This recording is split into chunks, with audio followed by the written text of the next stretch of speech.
கர்த்தருக்கு ஸ்தோத்திரம். நேற்று மீடியா ஆட்களை பார்த்து பேசணும்னு நினச்சிருந்தேன். இல்லை, 6:30 முடிந்த பிறகு எந்த நேரம் ஆனாலும் இருந்து போகும்படி கேட்குறேன், பார்த்து விட்டு செல்லும்படி கேட்குறேன். கர்த்தருக்கு மகிமை உண்டாவதாக. சர்ச்சு நடக்கும்போது கவனமாக இருக்கும்படி கேட்குறேன். உங்களுடைய செல்ஃபோன்லாம் கொஞ்சம் சைனில் போடும்படி கேட்குறேன். சர்ச்சு நேரத்தில் யாரும் உங்களை கூப்பிட்டாலும் அதுக்கு பதில் கிடையாது, ஆன் பண்ணி வச்சுட்டு சும்மா உட்காந்துருங்க. கர்த்தருக்கு மகிமை உண்டாகும். சர்ச்சு நேரத்தில் யாரும் அடிக்கக்கூடாது. அப்படி அடித்தாலும் ஆன் பண்ணிவிட்டு அவங்க கூட பேச முடியாது, சும்மா வச்சுருங்க. அப்படி சைலண்டில் போட்டுக்கிடுங்க. கர்த்தருக்கு மகிமை உண்டாவதாக. வாசிங்கள் வாக்குத்தத்த வசனம் 1 பேதுருவின் புத்தகம் 5ஆம் அதிகாரம் 7ஆம் வசனம். அவர் உங்களை விசாரிக்கிறவர் ஆனபடியால் உங்கள் கவலைகளை எல்லாம் அவர் மேல் வைத்து விடுங்கள். ஆண்டவருக்கு மகிமை உண்டாவதாக. அவர் உங்களை விசாரிக்கிறவர் ஆனபடியால் உங்கள் கவலைகளை எல்லாம் அவர் மேல் என்ன செய்யுங்க, வைத்து விடுங்கள். எல்லாம் சேர்ந்து ஒரு முறை வாசிக்க வேண்டும் என்று விரும்புகிறேன். வேதாமம் இருக்கிறவர்கள் நல்ல வேதாமத்தை பார்த்து வாசிங்க, இல்லாவிட்டால் நீங்கள் வாசிங்க. கர்த்தருக்கு மகிமை உண்டாவதாக. வாசிப்போமா? அவர்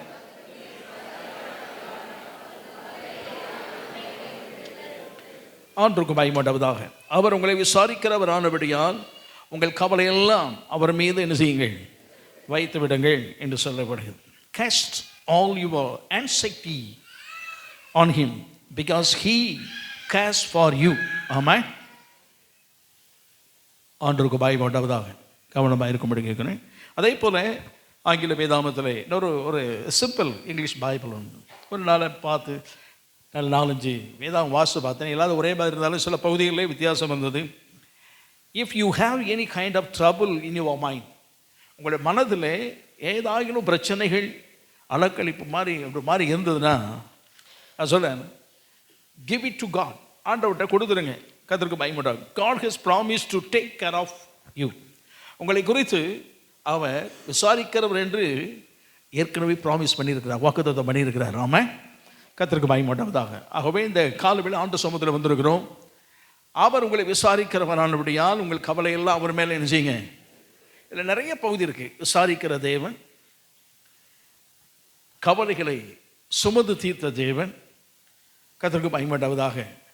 கவலைப்படாதீர்கள் என்று சொல்லி நம்மை தேற்றுகிற தேவன் என்றெல்லாம் சொல்லி ஒவ்வொரு பகுதியை வாசிக்கிறோம். கர்த்தருக்கு மகிமை உண்டாவதாக.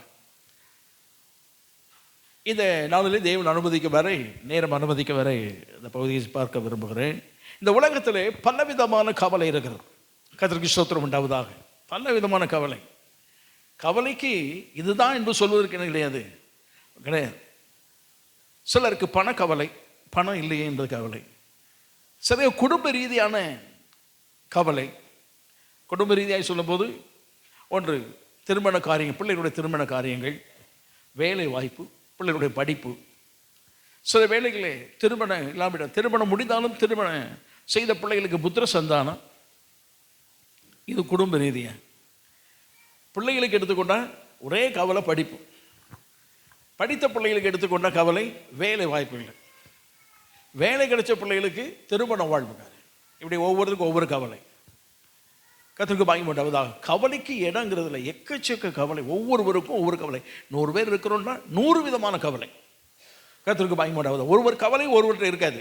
ஒவ்வொருவருக்கும் ஒவ்வொரு விதமான கவலை.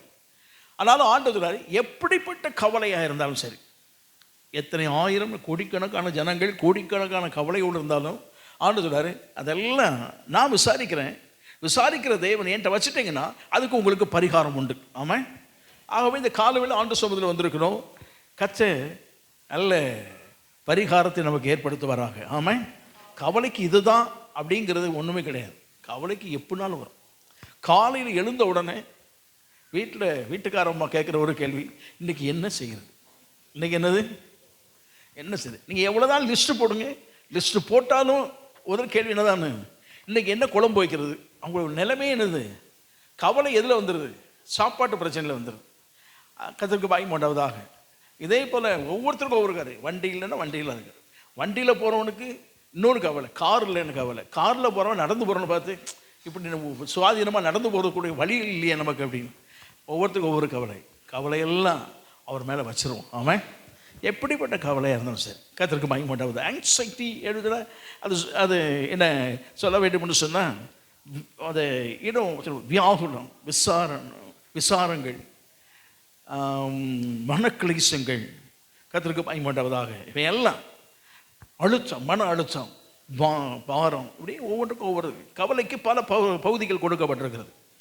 ஆனால் கவலை என்று சொன்னாலே நம்ம சொல்லக்கூடியது எல்லா மக்களுக்கும் இருக்குது. ஐஸ்வர்யவனுக்கு இருக்குது, ஏழைக்கு இருக்குது. கவலை ஒரு அலையா விருந்தாளி. நீங்கள் கூப்பிட்டாலும் கூப்பிடாட்டாலும் காலையிலே கதவை தட்டக்கூடிய ஒன்று எது தான்?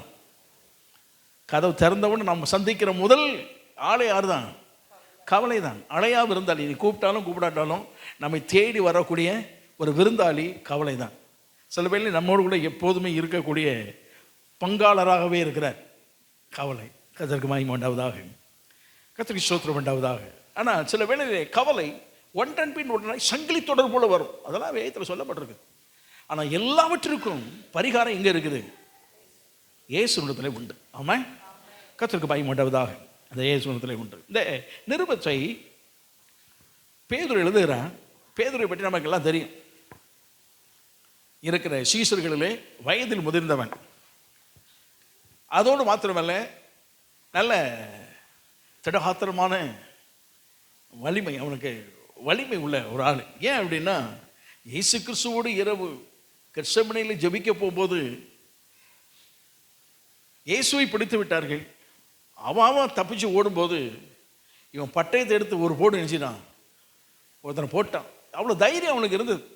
எதிராக நிறைய போர் வீரர் இருந்தாலும் இவனும் நினைச்சுதான் போட்டு தட்டு. ஆண்டு சொன்னார், ஏப்பா நீ பட்டயத்தை எடுக்காத, பட்டயத்தை எடுத்தால் பட்டயத்தால் நினைச்சிருவான், போயிடுவான், நீ வேண்டாம் அப்படின்ட்டு காது வேற ஒட்டி வச்சு கொடுத்தாரு. அவனுக்கு கமிச்சார், நீ வெட்டினது என்னுடைய பார்வைக்கு ஒத்துக்கொள்ளக்கூடியது அல்ல அப்படின்னு சொல்லிட்டு, அப்படி சண்டை போடணும்னு நினச்சிருந்தா ராஜ்யத்தை இப்படி கட்டணும்னு அவசியம் இல்லை, வேற மாதிரி கட்டியிருப்பேன் அப்படிங்கிற மாதிரி அவனோட சொல்லிக் கொடுத்தார். ஆனாலும் அவனுடைய வாழ்க்கையில் ஆண்டவரோடு உள்ள நெருக்கத்தில் சொல்ல வேண்டும் என்று சொன்னால், இவன் ஆண்டவரோட நல்ல நெருக்கமான ஒரு சர்க்கிள் இருந்தவன். இயேசு கிறிஸ்து எங்கே போனாலும் 12 சீஷரோடு போவார். ஜெபிக்க வேண்டும் என்று சொல்லும்போது முக்கியமாக இந்த 3 நபர்களை என்ன செய்வார்? அவரை கூப்பிட்டு உட்கார வச்சுக்குவார். கர்த்தருக்கு மகிமை உண்டாவதா. ஓகே, அந்த 3 நபர்களை என்ன செய்வார்? உட்கார வச்சு, அதில் பேதுரு, யாக்கோபு, யோவான். பேதுரு முக்கியமான ஆள். அடிக்கடி ஆண்டவர்கிட்ட பாராட்டுகளையும் பெற்றவன் வந்தான். ஏச்சு வாங்குறது யார் தான்? இங்கே தான் இருக்கீங்களா? ஒரு முறை ஆண்டவர் கேட்டார், இங்கெல்லாம் என்ன யார் நினைக்கிறாருன்னு சொன்னால், ஒவ்வொருத்தரும் ஒன்று ஒன்று சொன்னாங்க. தீர்க்கதரிசின்னாங்க, எரேமியானாங்க, ஏசாயானாங்க, மரித்து போன யோவான் சானகன்னு சொன்னாங்க. சரி, அவங்கெல்லாம் சொல்கிறேன், நீங்கள் யார் சொல்கிறீங்கன்னா எல்லாம் முடிச்சுட்டு இருக்கான். அப்போ பேதுரு சொன்னா, நீ ஜீவன் உள்ள தேவனுடைய குமாரனாகிய கிறிஸ்து. ஆண்டவருக்கு ரொம்ப சந்தோஷம். அதனாரு, இது நீ சொல்லப்பா, பரமபிதா நினைச்சிருக்கிறார் உனக்கு, அதை சொல்லபடியாய் கிருபை செய்திருக்கிறார். அப்படி கொஞ்ச நேரம் தான் பாராட்டினார். அடுத்த ஒரு 10 நிமிஷத்தில் ஆண்டவர் பிரசங்கம் பண்ண ஆரம்பித்தார். சிலுவையை குறித்து பிரசங்கித்தார். தனியாக கூட்டு போயிட்டான், தோளில் கை போட்டு, ஜீசஸுங்க வாங்க, கூட்டு போய், இப்படிலாம் சாகக்கூடாது, இப்படிலாம் நடக்கக்கூடாதுன்னா. ஆண்டவர் அப்பாலே போய் சாத்தானேன்னார். ஒரு பாராட்டு வாங்கி அடுத்த ஒரு கொஞ்சம் நேரத்தில் நினைச்சானே. அப்போ ஒன்றை மனதில் வைத்துக்கொள்ள வேண்டும். இதெல்லாம் வாசிக்கும் போது மனதில் வைத்துக்கொள்ள வேண்டும். பிதாவானவர் பயன்படுத்தக்கூடிய ஒரு பாத்திரமாக இருந்தாலும் அவன் பிசாசுக்கு இடம் கொடுத்தால் அவன் பிசாசின் வார்த்தைகளை வெளிப்படுத்த முடியும். ஆமாம். ஆகவே நம்முடைய வாழ்க்கையில் கவனமாக இருக்க வேண்டியது என்ன அப்படின்னா, அவன் பயங்கரமாக பயன்படுத்தப்பட்டு வருகிறாரு, அவர் பயங்கரமாக தேவனால் பயன்படுத்தப்படுறாரு, அவர் சொன்னதெல்லாம் அப்படி தான் அப்படிங்கிற மாதிரி எண்ணத்துக்கு நம்ம வரக்கூடாது. அவனிடத்திலும் அவரிடத்திலும் கட்டாயம் பிசாசின் வார்த்தைகள் வந்துவிடும் என்பதை கவனமாக இருக்க வேண்டும். இங்கே தான் இருக்கீங்களா? ஆகவே தான் வேத வசனத்தை வைத்து மட்டும், கிறிஸ்துவை மட்டும் வைத்து அந்த வசனங்களை வார்த்தைகளை வைத்துக் கொள்ள வேண்டுமே தவிர, மனிதனுடைய கற்பனை மனிதனுடைய விருப்பத்தை கொண்டு வந்தால் அது பிசாசு சொல்லக்கூடிய வார்த்தை என்பதை புரிந்து கொள்ளக்கூடிய வேத ஞான இருதயத்தை கர்த்தர் நமக்கு தருவாராக. ஆமாம்.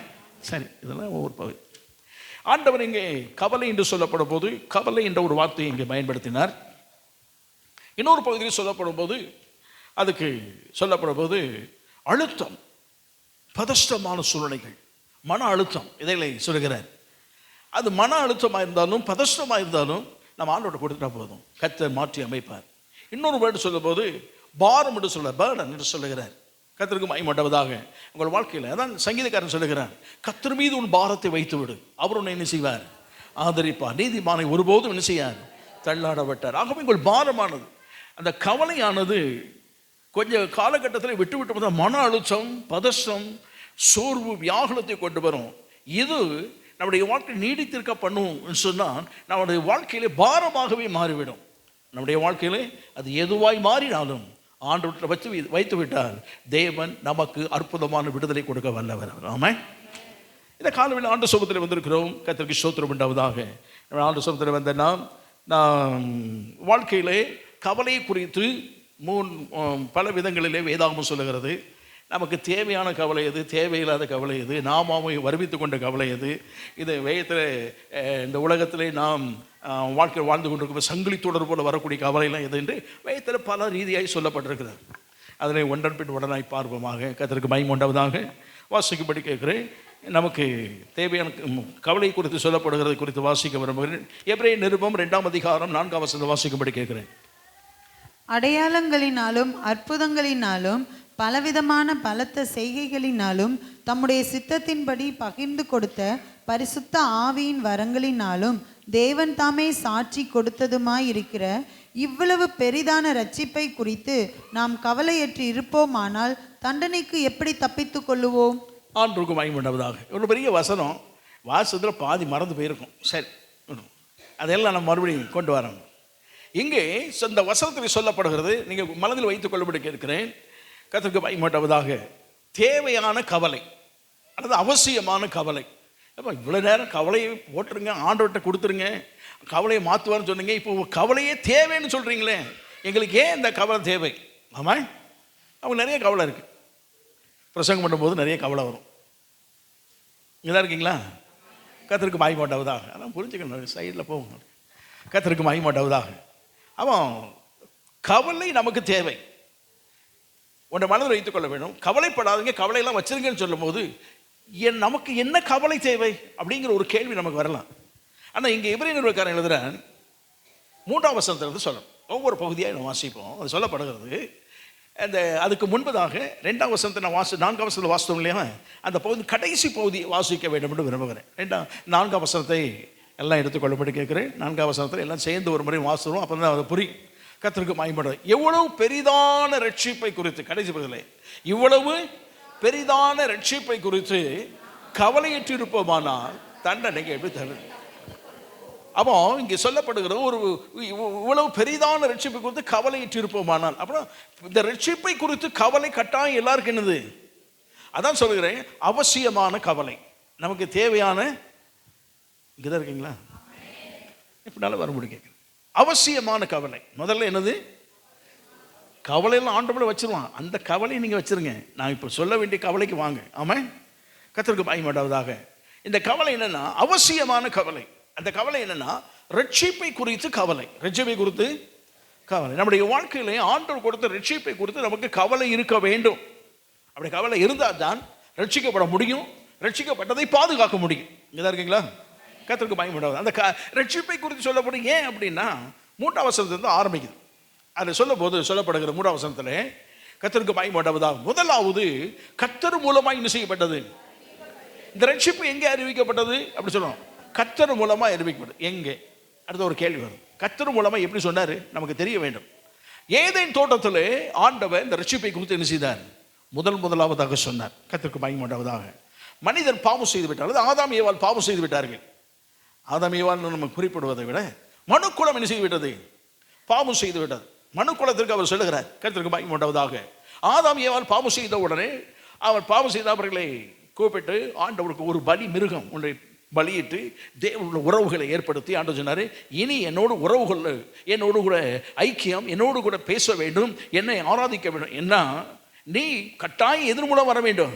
பலி செலுத்தி இரத்தத்தின் மூலமாய் வர வேண்டும். இரத்தம் சர்வ லோக பாவங்களை தீர்க்கக்கூடியது. ஆக இரத்தம் சிந்து இல்லாமல் என்ன செய்யாது? பாவ மன்னிப்பு கிடையாது. ஆகவே என்னிடத்தில் சேரும் போது பலி செலுத்தப்பட வேண்டும் அப்படின்னு சொல்லிட்டு சொன்னார். இந்த பலி செலுத்தப்பட வேண்டும். அப்போ வரிசை செய்ய இது நீங்கள் செலுத்த போவது ஒரு குறிப்பிட்ட காலம்தான், ஒரு குறிப்பிட்ட ஆண்டுகள் வரைக்கும் தான். ஆனால் கட்டாயம் ஒரு ரட்சிப்பையும் காரியத்தை உங்களுக்கு சொல்லுகிறேன். உன் வித்துக்கும் அவன் வித்துக்கும் என்ன செய்வேன்? அங்கே சாத்தானுடைய கிரியை, சர்ப்பம் அங்கே இருக்கிறது, ஏவாள் இருக்கிறார், ஆதாமன் இருக்கிறார். அப்படின்னு சொல்கிறாரு, உன் வித்துக்கும் அவள் வித்துக்கும் என்னது உண்டாக்குவேன், அவர் உன் தலையை என்ன செய்வார். ஆண்டவர் அங்கே மேசியாவை குறித்துதான் ஒரு வாக்குத்தத்தம் கொடுத்தார். அதுதான் முதல் ரட்சிப்பு. இந்த உலகத்திற்கு ரட்சிப்பு ஒருவர் பரத்திருந்து அவர் இறங்கி வருவார், ரட்சகர் ஒருவர் வருவார். அந்த ரட்சகர் தன்னுடைய சொந்த குமாரனை நான் அந்த உலகத்துக்கு என்ன செய்வேன், அனுப்பி கொடுப்பேன். அவர் மூலமாக உலகம் முழுவதற்கும் மெய்யான ஒரு ரட்சிப்பு, பாவ நிவர்த்தி உண்டாகும் என்று சொல்லி ஆண்டவர் அன்றைக்கு ஒரு வாக்குத்தத்தம் கொடுத்தார். ஸ்ரீயின் வித்து என்று சொல்லி ஆண்டவர் வாக்குத்தத்தம் பண்ணபடினாலே இயேசுவைத்தான் அது குறிக்கும். கர்த்தருக்கு பயன்படுவதாக. ஆக ஆண்டவர் இயேசு கிறிஸ்துவின் மூலமாக இந்த உலகம் முழுவதும் ஒரு ரட்சிப்பு என்ன செய்யும், அடைந்து கொள்ளும் என்பதை குறித்து வாக்குத்தத்தம் பண்ணினார். அது கர்த்தர் மூலமாக ஆதாம் ஏவாளுக்கு கொடுக்கப்பட்டது. அவர் சொன்னார்கள், சரி மேசியா வரப்போகிறார், இனி அடுத்தாற்போல குழந்தை பிறக்கும், அவர் மூலமாக ரட்சிப்பு வரும்னு அவர் அன்றைக்கு நினைச்சார்கள்.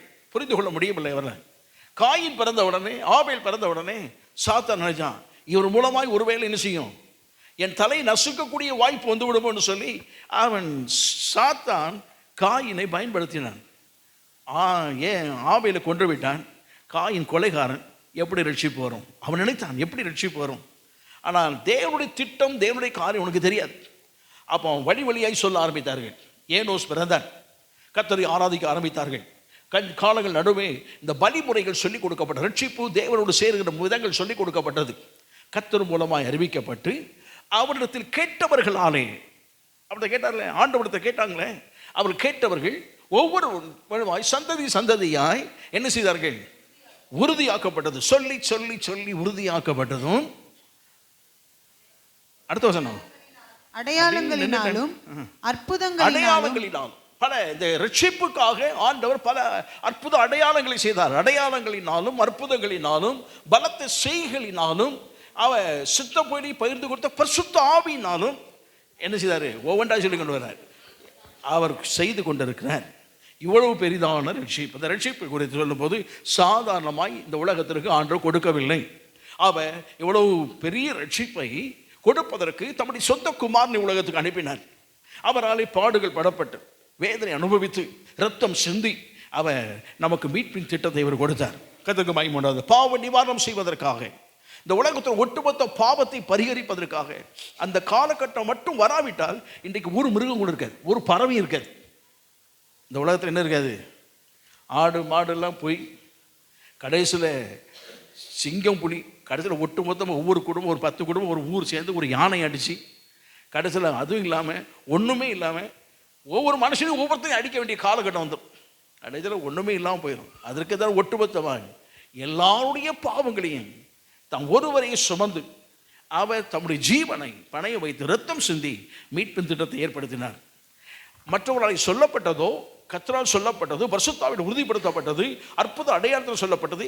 இவ்வளவு பெரிதான ரட்சிப்பு பண்ணாலும் இந்த ரட்சிப்பு அதை விட சொல்லப்பட்டதை விட பெரிதானது ஒன்று என்று சொன்னால் இயேசு கிறிஸ்துவினாலே கொடுக்கப்பட்டது. ஆமாம், இயேசு கிறிஸ்துவினாலே நமக்கு பாவ நிவாரணம் கிடைத்து நாம் ரட்சிக்கப்பட்டோம் என்ற நிச்சயத்தை தேவன் கொடுத்திருக்கார். நாம் ரட்சிக்கப்பட்டிருக்கிறோம்.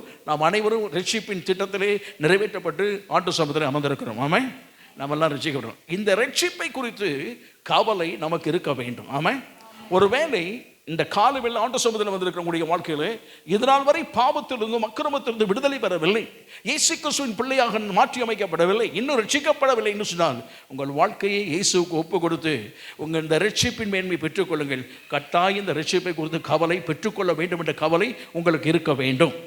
இது அவசியமான கவலை. ஆமாம், பெற்றுக்கொண்ட நம்முடைய வாழ்க்கையில ஒவ்வொரு நாளும் அந்த ரட்சிப்பை என்ன செய்ய வேண்டும், காத்துக்கொள்ள வேண்டும். காத்துக்கொள்வதற்கு ஒரு கவலை இருக்கு.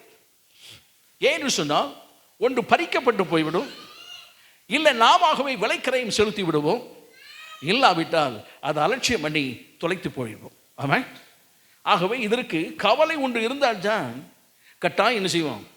ஒன்று சொல்லுறேன், உங்கள் வீட்டுக்கு ஒருத்தர் நல்ல ஒரு கிஃப்ட் கொடுக்குறேன், ரொம்ப பத்திரமா வச்சுக்கிடுங்க அப்படின்னு சொல்லி விலை மதிப்பற்ற ஒரு கிஃப்ட் கொடுக்குறேன், டேபிளில் வச்சுருக்கிறோம். ஒவ்வொரு நாளும் என்ன செய்கிறோம், துடைக்கிறோம். அந்த டேபிளை துடைக்கிறோம், அதை சூழ்ந்த எல்லாம் இளைஞரும் அந்த டேபிளை துடைக்கணும். டேபிளில் வேறு எதுவும் வேண்டாம், இது மட்டும் இருக்கும் அப்படின்னு சொல்லி டேபிளை துடைச்சிடும், அழகுபடுத்துகிறோம். அதை வச்சு 2 நாள் கழிச்சோம் தூசி இருக்குதுன்னு தூசி துடைக்கிறோம். காலை எழுந்த உடனே முதல்ல வந்து இருக்குதா இல்லையான்னு முதல்ல பார்க்குறோம். முதல்ல வந்த உடனே நினைச்சிடும் இருக்குதா இல்லையான்னு பார்க்குறோம். வெளியே போயிட்டு வந்தால் அது ஒழுங்காக இருக்கான்னு பார்க்குறோம். ஏன் அப்படின்னா பிள்ளைகள் என்ன செய்யக்கூடாது, இங்கே தான் இருக்கீங்களா, பிள்ளைகள் என்ன செய்யக்கூடாது, அது தள்ளி உடைத்து விடக்கூடாது. கர்த்தருக்கு மகிமை உண்டாவதாக. எல்லாம் இங்கே இருக்கீங்களா? ஆமென். அப்போ பிள்ளைகளினாலே அது கவனமின்மை, அலட்சியம், இப்படிப்பட்ட காரியத்தில் போய் பத்திரப்படுத்துகிறோம். அதுக்கு என்னென்ன செய்ய முடியுமோ எல்லாவற்றையும் செய்கிறோம். ஆமென். கர்த்தருக்கு மகிமை உண்டாவதாக. எல்லாவற்றையும் செய்து கொண்டிருக்கிறோம். அப்போ இந்த ஒரு ஒரு ஒரு பொருட்களை குறித்து கூட இவ்வளவு கவலை நமக்கு இருக்குன்னு சொன்னா,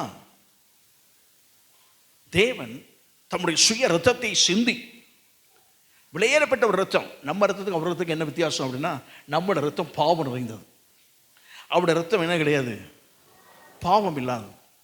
அவன் இந்த உலகத்தில் சிந்தப்பட வேண்டும் என்ற அவசியமே இல்லாதவர். அவன் நம்முடைய பாவம் செய்யாத ஒருவர், பரிசுத்தம் உள்ள தேவன். நம்முடைய பாவத்துக்கு ரத்தம் சிந்த அவசியம் இல்லை, ஆனால் அவர் ஒருவரால் தான் ரத்தம் சிந்தப்படவே முடியும்.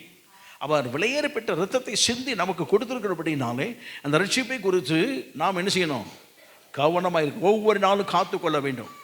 சாத்தான் இதை விலைக்கிரயமாக விற்பதற்கு, நல்லா கவனிங்க, விலைக்கிரயமாக என்ன செய்யணும், விற்பதற்கு அவன் வருவான். ஒரு முறை வேதத்தில் வாசிக்கிறோம், நாபோத் என்றதான ஒரு மனுஷன் தான், இஸ்ரவேலின் ஒரு பிரஜை. அங்கே ஆளுகை செய்து கொண்டிருந்தது ஆகாப். கர்த்தருக்கு மகிமை உண்டாவதாக. ஆளுகை செய்து கொண்டது யாரு? ஆகாப் ஆளுகை செய்து கொண்டிருக்கிறேன்.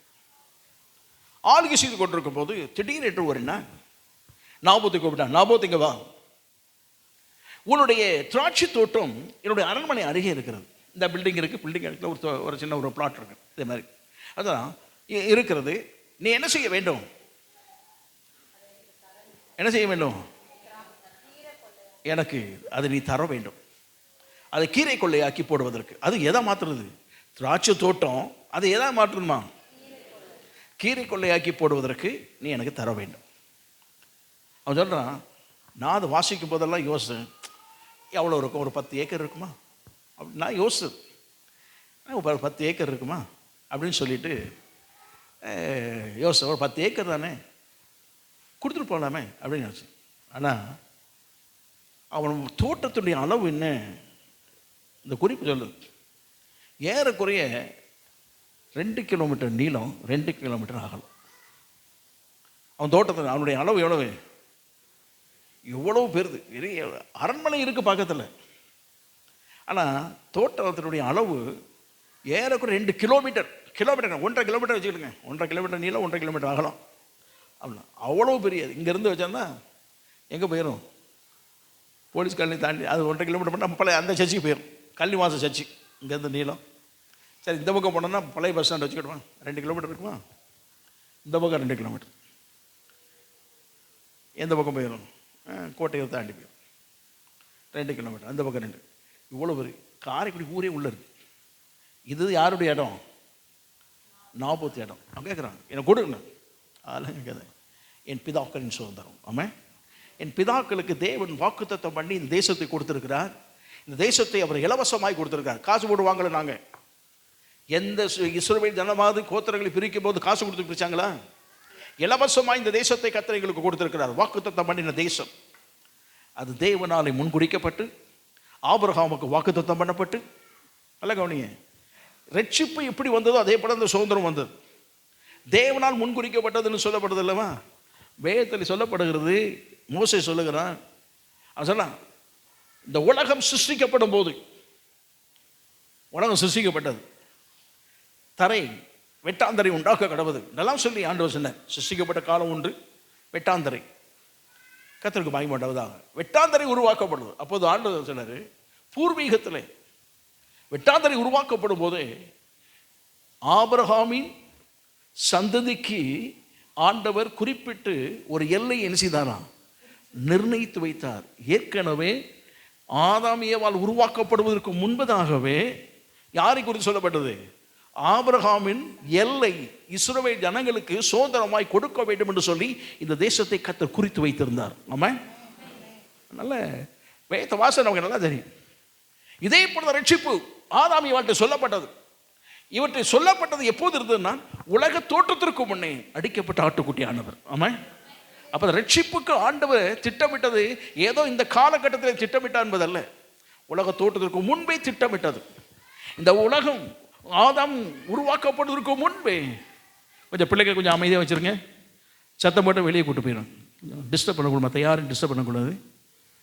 பிள்ளைகளை பிரித்து வைக்கிறது தான் பிரித்து வைங்க. ஆதாம் காலத்தில் கர்த்தருக்கு பயந்து உண்டாவதாக.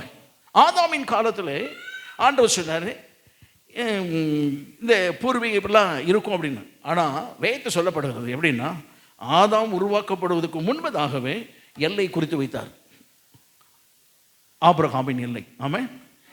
ரட்சிப்பு என்பது என்னைக்கோ ஒரு நாள் குறிப்பிடப்பட்டது. இதே போல் சுதந்திரமும் அவங்களுக்கு குறிப்பிடப்பட்டது. அவன் சொல்கிறான், எப்போ அந்த சுதந்திரம் நேற்று இன்னைக்கு வரல, ஆதாமின் காலத்துக்கு முன்னே கர்த்தர் எங்களுக்கு சுதந்திரமாய் வாக்குத்தத்தம் பண்ணது. இதை விளக்கறையே கூடன்னு கேட்குறிய, அப்படிலாம் தர முடியாது. ஒருவேளை எனக்கு கஷ்டம் இருந்தால் அடமானம் வைப்பேன், ஆனால் திருப்பி 7 வருஷத்துக்குள்ளே நான் திருப்பிடுவேன். திருப்ப முடியாவிட்டாலும் 50வது வருஷத்தில் தானாக என் இடத்துல வந்து சேர்ந்துடும். ஆமாம். அவன் அப்படிப்பட்ட சுதந்திரத்தை கர்த்தர் வைத்திருந்தார். கர்த்தருக்கு பயந்து உண்டாவதாக. அப்படி சுதந்திரத்தை கர்த்தர் கொடுத்து எல்லாம் செட் பண்ணி வச்சுருந்தேன். அதெல்லாம் இந்த இதை தா அப்படின்னா போயிட்டு வாங்க, அதெல்லாம் தர முடியாது அப்படின்ட்டான். பயங்கர கோபம். அவனை கொன்று விட்டு தான் அந்த லேண்டில் தன் சுதந்திரத்தை அவனை எடுத்துக்கொண்டான். உன்னை மனதில் வைத்துக் கொள்ளுங்கள், தேவன் நம்ம கொடுத்த ரட்சிப்பை நாம் ஜீவனை கொடுத்து காப்பாற்ற வேண்டும். அந்த கவலை நமக்கு இருக்க வேண்டும். ஆமாம். சாத்தான் இந்த உலகத்தில் பலவிதமான காரியங்களை நம் முன்னே வைத்து இதை விற்று போடுவதற்கு, இந்த ரட்சிப்பை விற்று போடுவதற்கு, தேவன் நம்ம கொடுத்த ரட்சிப்பை, மேன்மையான ரட்சிப்பை நம்மிடத்தில் பறித்துக் கொள்வதற்கு பல காரியங்களை கொண்டு வந்தாலும் உன்னை மனதில் வைத்துக் கொள்வோம். இந்த ரட்சிப்பை குறித்து கவலை, பாதுகாக்க வேண்டும் என்ற கவலை, பெற்றுக்கொள்ள வேண்டும் என்ற கவலை கட்டாயம் ஒவ்வொரு மனுக்குலத்தில் இருக்கிற ஒவ்வொருவருக்கும் இருக்க வேண்டும். ஆமாம். இது இருக்க வேண்டிய கவலை. எல்லாம் தான் இருக்கீங்களா? நமக்கு அந்த கவலை இருக்குதா? அப்படின்னா ரட்சிப்பை ஒரு காலம் என்ன செய்ய மாட்டோம். இன்னைக்கு நிறைய பேர் ரட்சிப்பை விட்டு போயிடறாங்க. எதுக்கு அப்படின்னா, நிறைய நினைக்கிறாங்க இந்த சர்ச்சில் தான் ரட்சிப்பு இருக்கணும். சர்ச்சில் ரட்சிப்பு கிடையாது. எதில் ரட்சிப்பு கிடையாது? புரியலையோ? சர்ச்சில் ரட்சிப்பு கிடையாது. எங்கே தான் ரட்சிப்பு இருக்குது? தேவனிடத்தில், இயேசு கிறிஸ்துவிடத்தில் மட்டும்தான் ரட்சிப்பு. தேவனிடத்தில் இயேசு கிறிஸ்துவின் மட்டும்தான் எங்கே என்ன இருக்குது? ரட்சிப்பு இருக்குது. அதனால் என்ன பிரச்சனைனா, இவங்க சர்ச்சில் தான் ரட்சிப்பு இருக்குதுன்னு நினச்சிக்கிட்டு சில பிரச்சனை வந்துட்டுனா சர்ச்சை விட்டு என்ன செய்கிறாங்க? பிரச்சனை விட்டு சர்ச்சை விட்டு வெளியே போகக்கூடாது. இங்கே ரட்சிப்பு இல்லை, தேவனை விட்டு தான் போயிடக்கூடாது. ஆமாம். கர்த்தருக்கு பயப்பட்டதாக நாம் இங்கே கூடி ரட்சிக்கப்பட்ட எல்லாம் கூடி ஜெபிக்கிற இடம் இது, கர்த்தருக்கு ஆராதிக்கூடிய இடம். இதில் கோவப்பட்ட பிரயோஜனம் கிடையாது. கர்த்தருக்கு பயப்பட்டதாக ஆண்டோட்ட கோவப்படாமல், ஆண்டோட்ட வருத்தப்படாமல், ஆண்டவரையும் வருத்தப்படுத்தாமல் நல்லா இருந்து அவர் கொடுத்த ரட்சிப்பை என்ன செய்யணும்? ஒவ்வொரு நாள் தொடச்சி எடுக்கணும். ஒவ்வொரு நாள் என்ன செய்யணும்? சொல்ல புரியலையோ? ஒவ்வொரு நாள் என்ன செய்யணும்? கொடுத்த வெகுமதியை ஒவ்வொரு நாளும் பாதுகாப்பது போல தொடச்சி என்ன செய்யணும்? பத்திரப்படுத்தணும், பாதுகாக்கணும், கண்காணிக்கணும். அதை நம்ம இடத்துல பறித்து கொண்டு போவதற்கு சத்துரு பல வழிகளை கொண்டு வருவான். இவ்வளோ பெரிதான ரட்சிப்பு, அந்த ரட்சிப்பை குறித்த கவலை உங்களுக்கு எனக்கு இருக்கணும். ஆமாம். இது இருக்க வேண்டிய கவலை. அதோடு இணைத்து இன்னொரு கவலை சொல்கிறான். வாசிங்கள் 1 கொரிந்தியர் 12ஆம் அதிகாரம் 25ஆம் வசனம். சரீரத்திலே பிரிவினை உண்டாயிராமல், சரீரத்திலே பிரிவினை உண்டாயிராமல், அவயவங்கள் ஒன்றை குறித்து ஒன்று, அவைகள் ஒன்றை குறித்து ஒன்று கவலையாய் இருக்கும்படிக்கு தேவன் கனத்தில் குறைவுள்ளதற்கு அதிக கனத்தை கொடுத்து, நல்ல கவனிங்க, கனத்தை சிலருக்கு என்ன செய்தாரு? அதிக கனத்தை கொடுத்து இப்படி சரீரத்தை அமைத்திருக்கிறார். சரி, வசனத்திலே சொல்ற எல்லாம் பார்க்கும்படி கேட்கிறேன். அந்த வசனத்தை போடுமா? 1 கொரிந்தியர் 12ஆம் அதிகாரம் 25ஆம் வசனம் நாங்கள் போடணும். நான் சொல்கிறேன், பிரிவினை இராமல், சரி விட்டுருங்க, அவைகள் ஒன்றை குறித்து ஒன்று எதா இருக்கணுமா? இப்போ உங்களுடைய பிரசங்கமே கவலைப்படாதீங்க, கர்த்தர் மேலே வச்சிருங்கன்னு சொல்கிறீங்க. ஆனால் இங்கே எது இருக்கணுமா? சரீரத்தில் ஒன்றை குறித்து ஒன்று என்ன செய்யணும்? ஆண்டவர் இங்கே பவுல் சொல்லி கொண்டு வரும்போது சபை குறித்தும் சரீரத்தை குறித்தும் சொல்லுகிறேன். அந்த சரீரம் நம்முடைய அவயவங்களாக இருக்குது அப்படின்னு சொல்லி நம்மை குறித்து சொல்லுகிறேன். எப்படி தொடர்ச்சியாக ஒரு மனுஷனுடைய சரீரத்திற்கு தலைக்கு கிறிஸ்து அப்படி ஒப்பனை சொல்லி சபை என்றெல்லாம் சொல்லி அப்படி இணைத்து வருகிறேன். இதில் சரீரத்தை வராது வச்சுக்கணும். ஒரு சரீரமானது ஒரு அவையை குறித்து ஒரு அவையை எப்படி இருக்குது, கவலையாக இருக்கா இல்லையா? அது எப்போ பார்த்தாலும் கவலையாக இருக்கிறது அப்படி ஒரு மாதிரி போகலை. எப்படின்னா கரிசனையாக இருக்கிறது. ஒரு எதை கொடுத்து ஒன்று என்ன இருக்குது, கவலை என்பது கரிசனையாக இருக்கிறது. கரிசனையின் கவலை, இது கரிசனையின் கவலை அவசியமானது. ஏன் அப்படின்னா இப்போ கண்ணு இருக்குது, அப்போ கை சொல்லுது கண்ணு அங்கே போய் ஒரு ஒரு ஒரு பொருள் வருது தட்டி விடணும் அப்படிங்கிற, கையெல்லாம் அதெல்லாம் தட்டி விட மாட்டேது. கண்ணு பிஞ்சு போனால் எனக்கு என்ன, அது பாட்டு போயிட்டு போகுது, பிஞ்சிட்டு போட்டோம், மிஷின் ஓடிட்டு இருக்கு. இன்னொரு கை சொல்லுது அவனை பற்றி எனக்கு என்ன கவலை, அது பாட்டு அவன் உள்ளே விட்டு கை பிச்சுட்டு போட்டோம், ஒரு கை இல்லாமலே அவன் இருக்கட்டும் அப்படி. இப்படி ஒவ்வொரு ஆவையும் ஒன்று ஒன்று பார்த்து சொல்லியிருந்தா என்ன ஆகும்னு நினைக்கிறீங்க? சரியாக இருக்காது, பிரயோஜனம் இல்லை. கர்த்தருக்கு பயப்பட்டதாக அது ஒன்றை ஒன்று என்ன செய்கிறது, அது சார்ந்து இருக்கிறது. ஒன்றை குறித்து ஒன்று கவலையாக இருக்குது. கர்த்தருக்கு பயப்பட சொல்கிறேன் என்ன கவலை. இப்போ எனக்கு இப்போ மருத்துவர்கிட்ட போனேன், மருத்துவர் சொல்கிறாரு ஏப்பா இந்தாங்க மருந்து, இதை நீங்கள் சாப்பிடணும் அப்படின்னே நைட்டு போய் பார்த்துட்டு வந்தேன். காலையில் டேபிளில் வச்சுட்டு தூங்க போயாச்சு. காலையில் இருந்து சாப்பிடணும், சாப்பிட்ட உடனே மருந்து சாப்பிடணும். அந்த டைனிங் டேபிளில் இருக்கும்போது அந்த மேஜையில் பார்க்குற மருந்து இருக்குது. மூளை சொல்லுது மாத்திரை போடணும் போய் எடு அப்படின்னா. கால் சொல்லுது மருந்து சாப்பிட்றதுக்கு நான் என்ன போகிறது, வயிறு தானே வலிக்குது, எனக்கு அதை பற்றி என்ன கவலை, நான் போக முடியாதுன்னு சொல்லி உட்காந்துச்சு, நடக்க மாட்டேன்ட்டு. கை சொல்லுது நீர் நடந்து போனாக்கில் நான் எடுத்தால் தானே நீ போடுவார், நான் எடுக்க முடியாது என்ன செய்வார். இது வாய் சொல்லுது ஆமாம் நீ நடந்து போய் எடுத்தாலும் வாயை திறந்து உள்ளே தள்ளுறது யார், நான் தானே, அதெல்லாம் ஒன்றும் முடியாது அப்படின்னு ஒன்று எதிரடியாக செயல்பட நான் நினைக்கிறீங்க.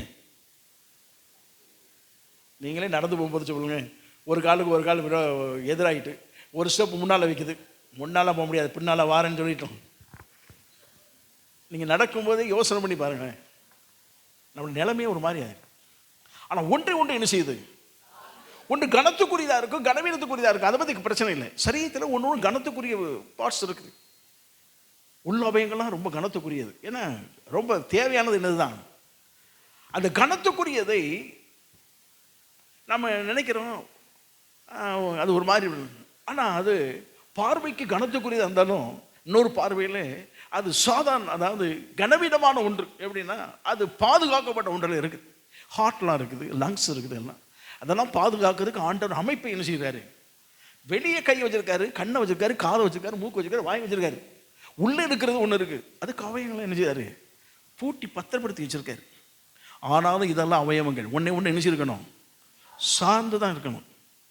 ஆண்டவர் ஏன் நமக்கு இதெல்லாம் வேண்டாம்ப்பா, அவனை திறந்த மாதிரி வச்சிருக்கணும், திறந்த மாதிரி வச்சிருக்கணும். கற்பனை பண்ணி பாருங்க, நிறைய தாய்மார்களுக்கு ரொம்ப சந்தோஷமாக இருக்கும். ஏன்னா பிள்ளைக்கு சாப்பிடனால கிழிச்சு உள்ளே தூக்கி போட்டு மூடிடலாம். அவங்க நினைக்கிறவங்களும் அப்படி தான் இருக்கும். ஒரு வீட்டில் சொன்னாங்க சாப்பிட மாட்டேங்குது பிள்ளைங்க, ஆண்டவர் சிப்பு மாதிரி கொடுத்தா உள்ளே போட்டு தள்ளி என்ன செய்யணும், சிப்பை மூடிடுவேன். இதெல்லாம் மக்கள் யோசிக்கிறது. அது திறந்த மாதிரி வச்சிருந்தான்னு வச்சுக்கணுங்க, என்ன ஆகிருக்கும், அவ்வளோதான். ஒன்று உள்ளாவே இப்படி மூடப்பட்டிருக்கும் போது இன்ஃபெக்ஷன் ஆனால் தாங்க முடியலை, அதையும் தாண்டி இன்ஃபெக்ஷன் ஆயிரும். அப்போ யோசனை பண்ணி ஒன்றுக்கு ஒன்று சார்ந்துருக்கு. ஆண்டவர் இப்போ இந்த சரீரம் ஒன்று என்ன செய்யுது, பாதுகாப்பதற்கு கரிசனையோடு கவலையோடு இருக்குது. அடிபற்றக்கூடாதுன்னு கை கவனமாக இருக்குது, மூளை சொல்லுது கவனமாக இரு, கண்ணு பார்க்குதுக்கே அந்த பக்கம் ஒரு மாதிரி வாரான் ஒதுங்கிரு அப்படிங்குது, அந்த ஒரு மாதிரி சத்தம்லாம் கேட்குது, அவன் பேச்ச கேட்காத தள்ளி போயிரு அப்படிங்குது, நீ இந்த இடத்த விட்டு வேகமாக ஓடிடுன்னு கால் வேகமாக ஓடுது, ஒன்று சார்ந்து இருக்குது. அப்போ இதை எதற்கு சொல்கிறான் அப்படின்னா சபைக்கு சொல்லுகிறான். சபையில் எப்படி இருக்கும் அப்படிங்கும்போது சபை குறித்த கவலை, இதுதான் அப்போஸ்தலன் பவுல் சொன்னான், சபையை குறித்த கவலையை நாள்தோறும் என்ன செய்யுது, வாசிக்கலையோ, சபையை குறித்த கவலை எனக்கு நாள்தோறும் நெருக்குகிறது. அப்படி என்ன செய்யுது, உந்தி தள்ளிட்டு இருக்கு, நெருக்குது. கர்த்தருக்கு பயன்படுவதாக.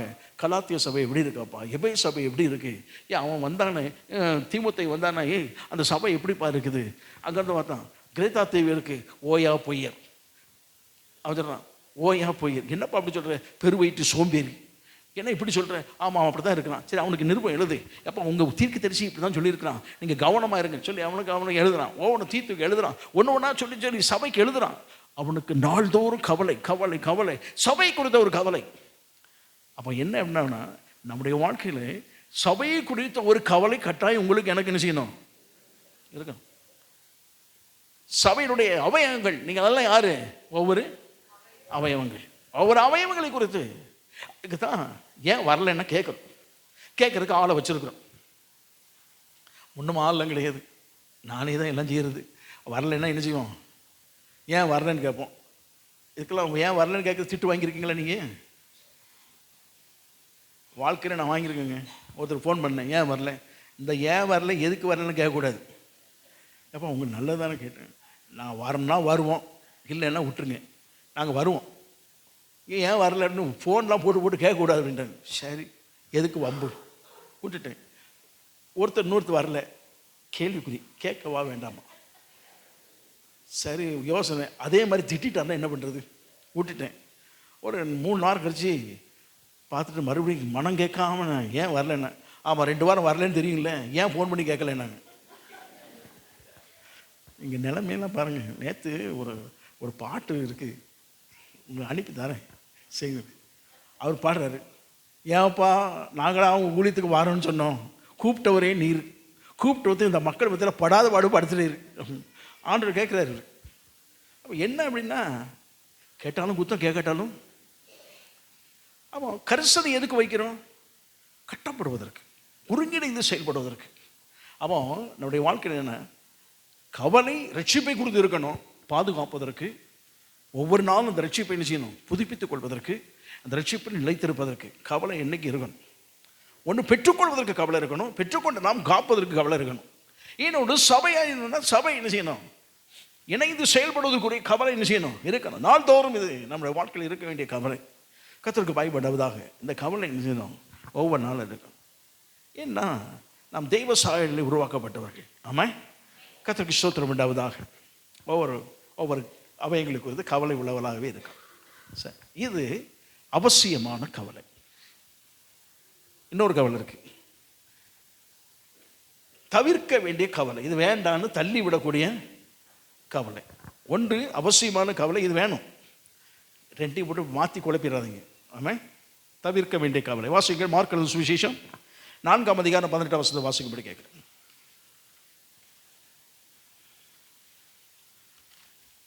வசனத்தை கேட்டும் உலக கவலைகளும் ஐஸ்வர்யத்தின் மயக்கமும் மற்றவைகளை பற்றி உண்டாகிற இச்சைகளும் உட்பிரவேசித்து வசனத்தை நெருக்கி போட அதனால் பலனற்று போகிறார்கள். ஆண்டவருக்கு வாய்மாட்டவதாக. இங்கே ஒரு கவலை இருக்குது. வசனத்தை கேட்டும் என்ன கவலையா, உலக கவலை. இயேசு கிறிஸ்து விதைக்கிறவனுடைய உவமை குறித்து பிரசங்கித்தார். அவர் பிரசங்கிக்கும் போது, ஒருவன் விதைக்க புறப்பட்டான், விதைகள் எடுத்துட்டு போறான். போகும்போது சில விதைகள் வழி அருகே விழுந்தது, சில விதைகள் கற்பாறை மீது விழுந்தது, சில விதைகள் முள்ளுள்ள இடத்துல விழுந்தது, சில விதைகள் நல்ல இடத்துல விழுந்தது. அடுத்தவர் சொன்னார், வழி அருகே விழுந்ததை பறவைகள் என்ன செய்தது, கொத்தி போட்டு விட்டது. கற்பாறையில் விழுந்தது, வளர்ந்தது, ஆனால் வேர் கொள்ள முடியாமல் அது கருகி போனது. முள்ளுள்ள இடத்தில் விழுந்தது, வளர்ந்தது, பலன் கொடுக்க முடியாமல் நெருக்கி போடப்பட்டது. அங்கே நல்ல நிலத்தில் விழுந்தது, 30, 60, 100 பலன் கொடுத்தது. அந்த ஸ்டெப் பை ஸ்டெப்பாக சொல்றாரு. அப்போ ஆண்டவர் சொன்ன உதாரணம் தெரியலை எங்களுக்கு. ஆண்டவரே விளக்கம் கொஞ்சம் எங்களுக்கு புரியலை அப்படின்னா, சரி ஆண்டவரும் உங்களுக்கு விளக்கம் சொல்கிறேன்ட்டு விளக்கம் சொன்னார். வசனம் தான் எது, விதை. அப்போ ஒரு எல்லையிலே விதைக்கப்பட்டதுதான் இப்போ வசனம் விதைக்கப்படுகிறது. பிரசங்கம் என்ன செய்யுது, விதைக்கப்படுது.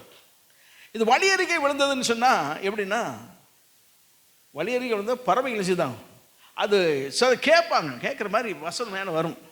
சாத்தம் பக்கத்தில் உட்காந்துருப்பான், அனுப்புகிறோம். இது அப்போ தான் நம்ம சொல்லுவோம், இது எனக்கா பிரசங்கம் பண்ணார், இது சாத்தம் சொல்லுவான். அதை எடுத்து போடுறதுக்கு சொல்லுவான், இது எனக்கு உரியது அல்ல அப்படின்னு ஒன்று சாத்தா அப்படி கொடுத்துட்டு போயிடும். இவன் உங்களுக்கு உரியது இல்லைன்னு சொன்னால், வசனம் இவங்களுக்கு இல்லைன்னு சொன்னாச்சுன்னா ஒரு கதை முடிஞ்சு போச்சு. இன்னொன்று, விழுந்து வளரணும் ஆர்வம் இருக்குது, ஆனால் வேர் கொள்ள முடியவில்லை, கற்பாறையான இடம். அப்போ ஒரு மனுஷன் நல்ல கிறிஸ்துவுக்கு பலன் கொடுக்க வேண்டுமானால் கிறிஸ்துவுக்குள் அவன் வேர் கொண்டவனாக இருக்க வேண்டும். 2 வாரத்துக்கு முந்தைய பிரசங்கம் கேட்டிருப்பீங்க. சரி, வேர் கொண்ட வாழ்க்கை. ஆமாம், அது வேர் கொள்ள முடியவில்லை, பட்டு போயிட்டு அல்லது கருகி போயிட்டு. இன்னொன்று, வேர் கொள்ள முடியுது, வளர்ந்தது, பலன் கொடுக்கக்கூடிய பருவத்துக்கு வரும்போது முற்கள் என்ன செய்துதான் என்னென்னு புரியலன்னா அப்போதான் சொல்றாரு, உலக கவலைகள், ஐஸ்வர்யத்தின் மயக்கம், உலகத்தில் உள்ள இச்சைகள் ஆண்டவருக்கு பயப்பட்டவதாக. கர்த்தருக்கு ஸ்தோத்திரம் உண்டாவதாக. ஆமாம், சரி. உலக கவலை, உலக இச்சை எல்லாம் நல்ல நிலத்தில் வந்ததை பற்றி கவலை இல்லை, அது நல்ல பலன் கொடுத்துட்டுன்னு வச்சுக்கணும். நாம் கேட்கிற வசனங்களை கேட்டு அதன்படி நடந்தோம்னா நல்ல பலனை செய்வோம். சரி, 30 கொடுக்கலாம், 60 கொடுக்கலாம், 100, அது பலன், அது பிரச்சனை இல்லை, பலன் கொடுக்கக்கூடியது. ஆனால் இவர்கள் பலன் கொடுக்கக்கூடிய அனுபவத்திற்கு வந்து இல்லாமல் போனது காரணம் உலக இச்சைகள், உலக மயக்கம், உலகத்தின் காரியங்கள். அப்போ நம்முடைய வாழ்க்கையில் நாம் கவலைப்பட வேண்டியது என்னன்னா, ரட்சிப்பை குறித்து கவலை இருக்கணுமே தவிர இந்த உலக மயக்கத்தை குறித்து கவலை என்ன செய்யக்கூடாது. அதுக்காக நமக்கு வீடு வேண்டாம் என்ற இருக்கா, நல்ல வீடு ஆண்டு கொடுக்க வேண்டும், நல்ல வாகனம் கொடுக்கணும், நல்ல உடை கொடுக்கணும், நல்ல பொருளாதாரத்தை கொடுக்கட்டும், நல்ல சுகமான வாழ்வு கொடுக்கட்டும், ஆரோக்கியம் கொடுக்கட்டும், நம்ம அனைவருக்கு ஆசீர்வாதம் இருக்கு. இதெல்லாம் ஒரு பகுதி. ஆனால் வாழ்க்கை முழுவதுமே எது ஆகிடக்கூடாது, உலக மாம்சத்தின் இச்சைகளும் உலக இச்சைகளுமாய் என்ன செய்யக்கூடாது. யோசனை அதுதான், கர்த்தருக்கு மகிமை உண்டாவதாக. யோசனை அதுதான், வாழ்க்கை முழுவதுமே அதுதான். வாழ்க்கை இருந்துட்டோம்னா இவைகள் ஒரு நாள் நம்ம என்ன செய்யும், நெருக்கி போட்டுவிடும், பலன் கொடுக்க முடியாமல் போய்விடும். ஒரு மனிதன் பலன் கொடுக்க வேண்டும் அல்லது கிறிஸ்துவ வாழ்க்கையிலே கிறிஸ்துவுக்கு பலன் கொடுக்க வேண்டுமானால் அவன் வாழ்க்கையின் தொடக்கமே விசுவாசம்தான், முடிவும் விசுவாசம்தான். ஆமாம், அந்த தொடக்கம் வேத வசனத்தினால் வரும். அதாவது ரோமர் எழுதும்போது ஒருவருடைய விசுவாசம் எப்படி வரும் அப்படின்னு சொன்னால் கேள்வினாலே வரும். கேள்வினால்னு சொன்னால் 1008 கேள்வி கேட்கறதுனாலையா, பொருள் அப்படி இல்லை, கேட்பதுனாலே. அது கேள்வினாலே சொன்னப்பட்டதை விட அப்படி சொல்லியிருக்கலாம். விசுவாசம் எதனாலே வரும், கேட்பதுனாலே. எதை கேட்பதுனாலே, வேத வசனத்தை கேட்பதுனாலே. அப்போ ஒரு மனிதன் விசுவாசத்தில் நிலைத்திருக்க வேண்டும், விசுவாசத்தில் வளர வேண்டும், ஆவிக்குரிய வாழ்க்கையில் முன்னேற வேண்டும், தேவனுடைய உறவுகள், தேவனுடைய ஐக்கியம், ஆராதனை, கர்த்தருக்கு பிரயோஜனப்படும் வாழ்க்கை, இவை எல்லாம் இருக்க வேண்டும். ஆனால் அவன் வேத வசனத்தினாலே நிரப்பப்பட்டிருக்க வேண்டும், நல்ல பலன் கொடுக்கக்கூடியவனாக இருக்க வேண்டும். ஆனால் உலக மயக்கம், உலக இதெல்லாம் நெருக்குனா என்ன செய்யும், பலனற்று போய்விடுவான். அப்போ இந்த உலக மயக்கம், உலக கவலை கர்த்தருக்கு மகிமை உண்டாவதாக, இது நம்முடைய ஓட்டத்தை என்ன செய்யும், தடைப்படுத்த விடும். அதுதான் எபிரேயர் பிரகாரம் மேகம் போட்ட திரளான சாட்சிகள் நம்மை சூழ்ந்து கொண்டிருக்கேன், பாரமான யாவற்றையும் நம்மை நெருங்கி சுற்றி இருக்கிற. முதல்ல பாரம் எங்க இருக்குன்னா, பாரம் நம்மகிட்ட தான் இருக்குது. எங்க தான் இருக்கு கவலை, உலக பாரம், உலக கவலை உள்ள இருக்கு. என்ன சொல்லும் போது நெருங்கி இருக்கிற பாவம், பாவம் எங்க இருக்கு, உள்ள இருக்கிறத விட எங்க இருக்குது, முன்னால் நிற்குது. விரும்பினா செய்யலாம், விரும்பாட்டா விட்டுறலாம், அது இருக்குது. ஆனா பாரம் எங்க இருக்குது, அவன் ஓடக்கூடிய இதில் சொல்லும் போது அவன் எந்த அளவிற்கு தன் பாரத்தை லகுவாக்கி கொள்கிறானோ அந்த அளவிற்கு வேகமாக என்ன செய்ய முடியும். இந்த ஓட்டப்பந்தயக்காரன், இந்த ஒலிம்பிக்லாம் இந்த ஃபாஸ்டஸ்ட் ரன்னர் யார் அப்படின்ட்டு இப்போலாம் பார்க்கக்கூடிய அந்த காலம். இவன் தான் முதல்ல, இவன் தான் உலகத்தில் வேகமாக ஓடக்கூடிய ஆள் அப்படின்னு சொன்னால் அவனை வச்சு புகழ், அவனுக்கு புகழ் மாத்திரம் எல்லாமே வரும். அவனை ஓடுறவனே நல்ல 5 கிலோ எடைக்கல் அப்படி தூக்கி 2 பாக்கெட்டு போட்டுக்க, ஒரு 10 கிலோ ஆச்சு. அவன் போட்டுக்க அந்த ட்ரௌசர் இருக்குல்ல, அது ஒரு நல்ல முரட்டு ஜீனில் அல்லது சாக்கு பை மாதிரி இருக்குது, அதில் ஒன்று எடுத்து போட்டுக்க.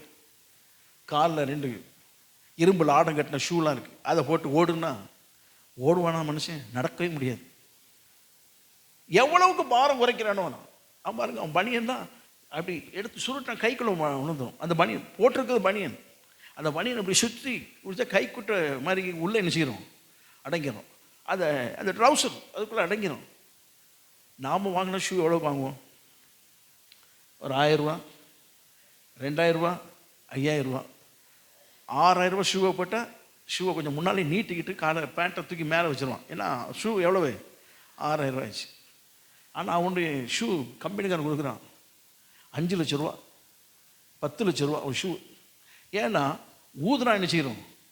ஃபெதர் வெயிட்டுமா, அதுக்கு என்னது? Feather weight. அவன் காடு கூட என்ன கூடாது, வெயிட் இருக்கக்கூடாது. அந்த அளவிற்கு அவன் வெறுங்காலில் ஓடுற மாதிரி இருக்கணும். எவ்வளவு குறைக்க முடியுமோ அவ்வளோ குறைப்பாங்க, வேகமாக ஓடணும். நாம் இந்த ஓட்டப்பதில் ஓட்டிருக்கோம், பாரத்தெல்லாம் தூக்கி உள்ளே வச்சுக்கிட்டு இருக்கோம். ஆண்டு சொல்றாரு, அந்த பாரத்தை இறக்கி போட்டுறப்பா நீ, ஓட்டம் நல்லா இருக்கும். அப்போ ஆவிக்குரிய வாழ்க்கையில் இந்த உலக கவலைகள், உலக பிரச்சனைகள் எல்லாத்தையும் தூக்கி வச்சுக்கிட்டு நம்ம உட்கார்ந்துருந்தோம்னா நம்முடைய ஆவிக்குரிய ஓட்டமும் தடைபடும், விசுவாச வாழ்க்கையும் ஒரு நாள் முடிந்து போய்விடும். தேவனோட உறவுகள் கட்டாயிரும், தேவனோட ஐக்கியம் நமக்கு இல்லாமல் போய்விடும். ஆகவே நமக்கு பணம் தேவையில்லை என்று சொல்ல வரவில்லை, இந்த உலகத்தில் நமக்கு பொருளாதாரம் தேவையில்லை என்று சொல்ல வரவில்லை. ஆனால் சிந்தனை முழுவதும் எப்படி இருக்கக்கூடாது. அதான் வேதத்தில் சொல்லப்பட்ட ஒரு உதாரணம் சொன்னார் ஆண்டவர், ஒரு ஓமை சொன்னார். ஒரு ஐஸ்வர்யம் உள்ளவன் ஒருவன் தான், அவன் விதைப்பதற்கு லேண்டை விதைப்பதற்கு எல்லாம் வேலை செய்தான், விதைத்தான், எதிர்பாராத பலன் எக்கச்சக்கம் வந்த உடனே, எப்பவும் கிடைப்பதை விட அதிகமாக கிடைச்ச உடனே அவன் சொன்னான், நான் என் பண்டக சாலை என்ன செய்யணும், உடைக்கணும்.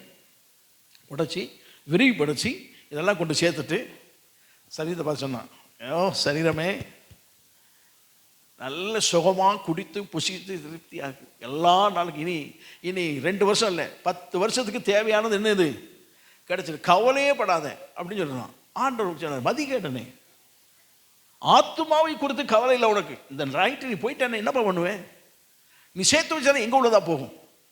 ஆத்துமாவை குறித்து முதல்ல கவலை வரும், ஆத்துமாவை குறித்து கவலை இருக்கணும். ஆனால் உலகத்தை குறித்து கவலை செய்யாத, நல்ல படுத்து எப்படி பெருசாக்கணும், எப்படி இதாக்கணும், அதெல்லாம் ஆகுவதற்கு கர்த்தர் உதவி செய்வார், அதெல்லாம் செய்வதற்கு தேவன் கிரியை செய்வார். அது இல்லாமல் போவதில்லை, தேவன் செய்யக்கூடிய காரியங்கள் தான். ஆனால் சிந்தனை முழுவதுமே, வாழ்க்கை முழுவதுமே இந்த உலகத்தோடு, உலக இச்சைகளோடு, பாவங்களோடு இருந்து விட வேண்டுமென்ற எண்ணங்கள் நம்முடைய வாழ்க்கையில் வரக்கூடாதுன்னு சொல்லுகிறார். ஆமாம், தவிர்க்க வேண்டிய காரியங்கள். கர்த்தருக்கு பயமாக உண்டாவதாக. அதான் சொல்லி பிடிக்க வருகிறேன். இன்னும் இருக்குது நிறைய. அதை ஒரு நாள் இயேசு கிறிஸ்து பெத்தானியாவுக்கு போனார். அங்கே போனால் எப்போவுமே பெத்தானியாவுக்கு போனால் அவருக்கு மனரம்மியமான ஒரு வீடு உண்டு. யார் வீடு? மார்த்தாள் மரியாள் வீடு போயிட்டார். அங்கே போகிறாருன்னு சொன்னாச்சுனாலே சீசருக்கெல்லாம் ரொம்ப சந்தோஷம். ஏன் அப்படின்னா வகை வகையாக என்ன கிடைக்கும், நல்ல மார்த்தாள், சிஸ்டர் மார்த்தாள் சூப்பராக சமையல் பண்ணி கொடுப்பாங்க அப்படிங்கிற ஒரு எண்ணம். அங்கே போனேன், கர்த்தருக்கு வாங்கி பண்ணுறதா உட்காந்து ஆண்டவர் பிரசங்கம் பண்ண ஆரம்பித்தார். சீசருக்கு என்ன சொல்லிக்கிட்டு இருப்பார் கூட. அப்போ கொஞ்சம் ஆட்கள் வந்தாங்களான்னு தெரியாது, சொல்லிகிட்டு இருக்கேன். அப்போ மரியாள் பார்த்தா நல்ல வசனங்கள் கேட்குறது. ஆண்டவர் பாதுகாப்பு வந்து உட்காந்துட்டேன். மார்த்தாள் அங்கே வந்துட்டு ஆண்டவர் பார்த்து, ஆண்டவரே கொஞ்சம் சிஸ்டரை கொஞ்சம் வர சொல்லுங்கள். ஆவாட்டு அங்கே வந்து உட்காந்துட்டான். 2 வகையான இருக்குது, இது வேறு வகையான நிற்கக்கூடாது. வசனத்தை கேட்பதற்கு அவள் வந்தாள். சில ஆட்கள் வேலை வெட்டி சோம்பேறித்தனத்துக்கு எங்கே போய் உட்காருவாங்க, நல்லா கவனிங்க. ஜெபம் பண்ண போகிறேன்னு முக்காடு போட்டுட்டு எதுக்கு போவாங்க? வீட்டில் வேலை செய்யாமல் இருக்கிறதுக்கு போவாங்க. அந்த கேஸ் அந்த மாதிரி நினைக்கக்கூடாது. உங்களுக்கு புரியலையோ? புரிய நினைக்கிறேன். சரி, அவன் கேட்குறாரு இப்படி. ஆண்டு சொன்னார், மாற்றாலே நீ அநேக காரியங்களை குறித்து என்ன செய்கிறாய்? அப்பா உனக்கு கவலை எக்கச்சக்க இருக்கு. சாப்பாடு கொடுக்கணும், அது கொடுக்கணும், இது கொடுக்கணும், இது கொடுக்கணும், அப்படி கவலை நிறைய இருக்குப்பா. ஆனால் தேவையானது ஒன்று இருக்கிறது. தேவ சமூகத்தில் நல்ல பங்கு ஒன்று இருக்கிறது. அது எடுபடாத நல்ல பங்கு, தேவன் வைத்திருக்க ஆசீர்வாதத்தின் மேன்மை. அதை வச்சு தேட வேண்டும். அதுக்கு தான் கவலைப்படணும். இதுக்கு என்ன செய்யக்கூடாது? அநேக காரியங்கள் இது கவலைப்படுகிறாய். அப்போ ஆண்டு இன்னொரு சொன்னார், நீ உலக காரியமாய் கொடுக்கக்கூடிய உணவை குறித்து கவலைப்படுகிறாய், ஆனால் நானும் பரத்துக்குரிய உணவை கொடுத்து கொண்டிருக்கும் போது உலக உணவை குறித்து நீ இப்போது என்ன செய்யாத, கவலைப்படாத. இது வரும்போது அது தானாக வரும். இது வரும்போது என்ன செய்யும்? அது தானாக வரும். நீங்கள் இவைகளை தேடுங்கள், இவைகளை குறித்து கவலைப்பட வேண்டாம். இவைகளை தேடுங்கள், அவைகள் தானாக வரும். காட்டு புஷ்பத்தை கவனித்து பாருங்க. நீங்கள் உடையை குறித்து கவலைப்படுறீங்க, காட்டு புஷ்பத்தை கவனித்து பாருங்க. ஆண்டவர் உணவை குறித்து கவலைப்படுறீங்க, காகங்களை கவனித்து பாருங்க. அப்படின்னு சொல்லிட்டு வரும்போது நீங்கள் கவலைப்பட வேண்டியதுன்னா தேவனுடைய ராஜ்யம் நீதியை தேடி பாருங்க. அப்பொழுது எதெல்லாம் மேலே சொல்ல இவைகள்லாம் உங்களுக்கு என்ன செய்யப்படும். அப்போ கவலைப்பட வேண்டியது, கவலை தவிர்க்க வேண்டியது என்னன்னு அப்படின்னா, இந்த உலகத்தில் உள்ள காரியங்களை குறித்த கவலைகள் எக்கச்சக்கம் நமக்கு இருக்குது. அநேக காரியங்கள் குறித்து கவலை இருந்துக்கிட்டே இருக்கு. அதை விட கொஞ்சம் ஆண்டவர் மேலே கவனத்தை திருப்போம், தேவனுடைய வார்த்தையின் மீது கவனத்தை செலுத்துவோம், தேவனுடைய வசனத்தின் மீது கவனம் செலுத்துவோம், ஜபத்தின் மீது கவனம் செலுத்துவோம், கர்த்தரை ஆராதிக்கிற எல்லைகளுக்கு கவனம் செலுத்துவோம். ஆனால் இவைகள் செலுத்தும் போது இந்த கவலைகள் நம்ம விட்டு போயிடும். ஆனால் கிடைக்க வேண்டியதை கர்த்தர் கிடைக்க பண்ணுவார் அவர். ஆமாம். அதுக்காக அதெல்லாம் வேண்டாம்னு சொல்லிலாம் வரல. பாஸ்டர் பிறகு நீங்கள் சாப்பிட்டு முடித்த உடனே அநேக காரியங்களை குறித்து சில்வியா சிஸ்டர் கவலைப்பட்டாங்களா இல்லையான்னு இப்போ டேபிளில் போனால் தான் தெரியும் அப்படின்னு சொல்லிடுவீங்க. அதெல்லாம் ஞாயிற்றுக்கிழமை தான் எங்கள் வீட்டுக்கு யாராவது வீட்டுக்கு வந்துடலாம் போல தெரியும். சரி, கர்த்தருக்கு ஸ்தோத்திரம் உண்டாவதாக. ஆமாம். ஞாயிற்றுக்கிழமை தான் கவலைப்படுவதில்லை. ஏன் அப்படின்னா போனால் இருக்கிறத வச்சு சாப்பிட்டு போயிட வேண்டியதான். சர்ச்சுக்கு வரேன் நாம் அதெல்லாம் நமக்கு தேவை. ஆனால் என்னன்னா தேவனுடைய வசனம் அதான் சொன்னார், ஒருவன் அப்பத்தினால் மாத்திரமல்ல வாய்ந்த பொருள் ஒவ்வொரு வார்த்தையினாலும் என்ன செய்வான், பிழைப்பான் சொல்லி இருக்கிறதுல. அப்போ பிழைப்பான் என்று சொல்லப்பட்டிருக்கிறது. இந்த வார்த்தைகள் நம்முடைய வாழ்க்கையில் வரும்போது கிடைக்க வேண்டியது தானா என்ன செய்யும், கட்டாயம் கிடைக்கும். அப்போ நம்முடைய வாழ்க்கையில் கவலை பட வேண்டியது ஒன்று இருக்கிறது, தவிர்க்க வேண்டிய கவலையும் இருக்குது. அந்த உலக கவலைகளை தவிர்த்து விட கர்த்தர் நமக்கு உதவி செய்வாராக. ஆமாம். அநேக காரியங்களை குறித்த கவலைகளை எல்லாம் ஆண்டவர் மேலே வச்சுட்டு தவிர்த்து விட கர்த்தர் உதவி செய்வாராக. ஆமாம்.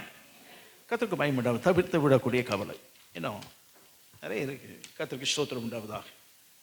இப்போ சொன்ன வேத வசனம் இருக்குல்லவா, உங்கள் கவலையெல்லாம் என்ன செய்யுங்க, அவர் மேலே வச்சிருங்க.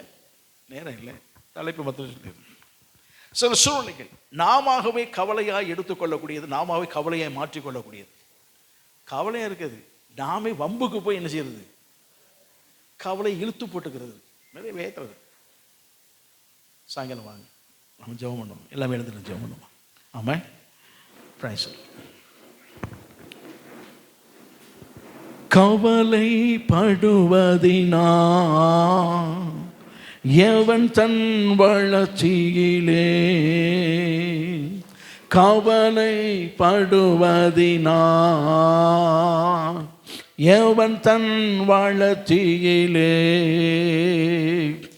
ஒரு முழம் கூட்ட முடியும் எதை உடுப்போம் என்று கவலையே வேண்டாம், சொல்வதை கேளுங்கள். வயல்வெளி மலர்களை பாருங்கள், அவை உழைப்பதும் இல்லை, கவலை படுவதும் இல்லை, கர்த்தர் உடுத்துகிறார், நம் கர்த்தர் உடுத்துகிறார். அல்லேலூயா. கர்த்தரை நம்பிடுங்கள், அவர் கைவிடவே மாட்டார், அவர் கைவிடவே மாட்டார். கர்த்தரை நம்பிடுங்கள், அவர் கைவிடவே மாட்டார், அவர் கைவிடவே மாட்டார். ஹல்லேலூயா. ஆண்டு சபதம் சொல்லுவோம், ஆண்டவரே கவலை அவசியமான கவலை இருக்கிறது, அவசியமற்ற கவலையை நாங்கள் வைத்திருக்கிறோம் ஐயா. இருதயத்திலே அநேக காரியங்களை குறித்த கவலைகள், ஆத்மாவை குறித்ததான யோசனை இல்லாமல் உலகத்தை குறித்த யோசனைகள், கவலைகள், உலக கவலைகள், உலக இச்சைகள், இவைகள் எல்லாம் இதெல்லாம் தவிர்க்க வேண்டியது. இவைகள் பலன் கொடுக்காதையா, ஆனால் பலன் கொடுத்து ஆசீர்வதிக்கக்கூடிய அவசியமான கவலை உண்டு. ஆனாலும் நாங்கள் பல கவலைகளினாலே நெருக்கப்பட்டிருக்கிறோம். இந்த காலவில் ஒரு விஷயங்களை தாழ்த்துகிறோம், எங்கள் ஆண்டவர் எங்களுக்கு உதவி செய்ய வேண்டும். நீங்கள் எதை குறித்து கவலைப்படுறீங்களோ இல்லையோ, ஆனால் ரட்சிப்பை குறித்து கட்டாயம் கவலை இருக்கணும், பாதுகாப்பு, அதை பராமரிப்பதற்கு, கிறிஸ்து வருகை வரை, அந்நாள் வரை அதை பத்திரமாய் பாதுகாத்துக் கொள்வதற்கு ஒவ்வொரு நாளும் அந்த கவலை நம்மை நெருக்கியே வேண்டும். தேவனுடைய சபை குறித்த கவலைகள் நம்முடைய வாழ்க்கையில் இருக்கட்டும். தேவனோடு உள்ள உறவுகள் எப்போதும் இருப்பதற்குள்ள கவலைகள் நம்முடைய வாழ்க்கையில் இருக்கட்டும். ஆண்டவர் சொல்வாண்டவரே, இன்னும் நாங்கள் உம்மோடு நெருங்கி வாழ்வதற்கு உதவி செய்ய வேண்டும் ஐயா. தேவையற்றவைகள் எல்லாம் தள்ளிவிட எங்களுக்கு உதவி செய்கிறாள். வண்டர்ஃபுல் காவல். ஒருவரிடமே ஆண்டு சமுதிரை தாழ்த்தி கொடுப்போம். கிருபை செய்வாராக, கிருபை செய்வாராக. ஸ்டீஃபன் ஜெபம் பண்ணுங்க. மகா இரக்கமும் மிகுந்த கிருபையும் உள்ள எங்கள் அன்பின் பரலோக தகப்பனே, உம்மை மனதார ஸ்தோத்திரிக்கிறோம், துதிக்கிறோம்.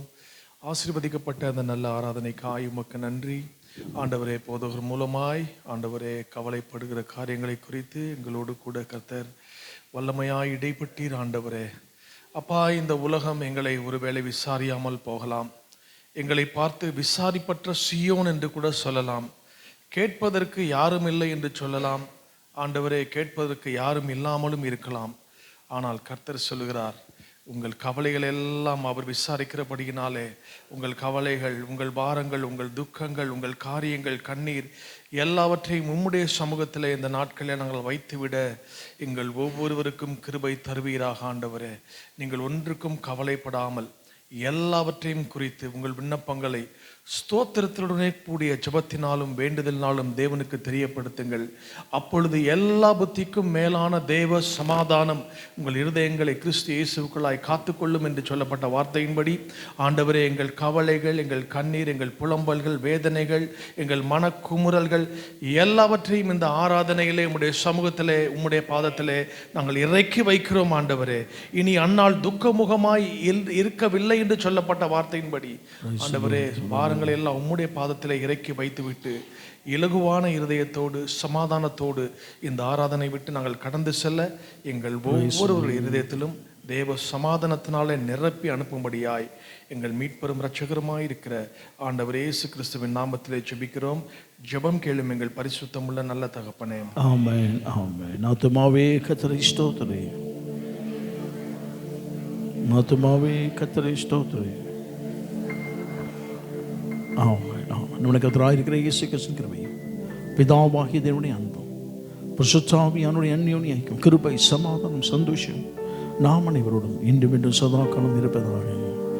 ஆமென். ஹல்லேலூயா, ஹல்லேலூயா.